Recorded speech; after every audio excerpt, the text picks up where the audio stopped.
Like it or not, there's a ballot box coming to a polling station near you soon.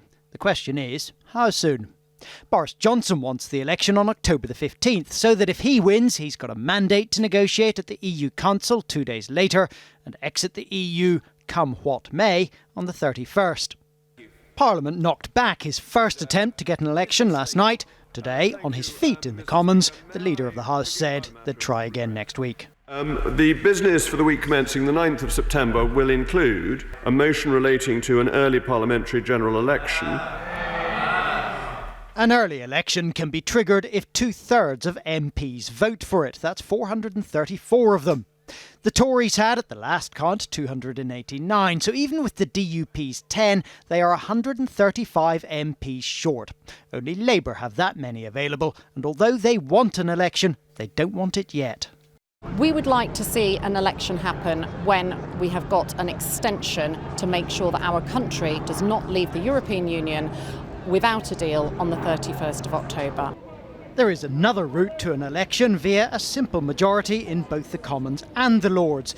But Boris Johnson no longer has any kind of majority in the Commons, and the MPs he's just kicked out aren't willing to help. No, I shall obviously vote against it. Boris is desperate to have an election before the 31st of October because he doesn't know what to do. His pretense that he's about to get some marvellous deal is plainly ridiculous because he's no idea what to suggest.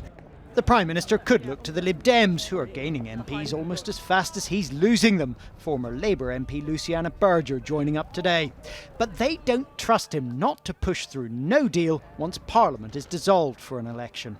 I don't trust him to have an election and then, not use his powers as Prime Minister to change the date after the House of Commons has voted for it and make it after the 31st of October so that we crash out.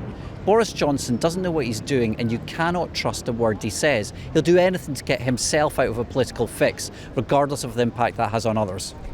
Time is running out for the Prime Minister to get an early election. Parliament can't sit later than next Thursday because Mr Johnson himself had already decided it should finish this session early. Carl Dinnan, News at 10, Westminster.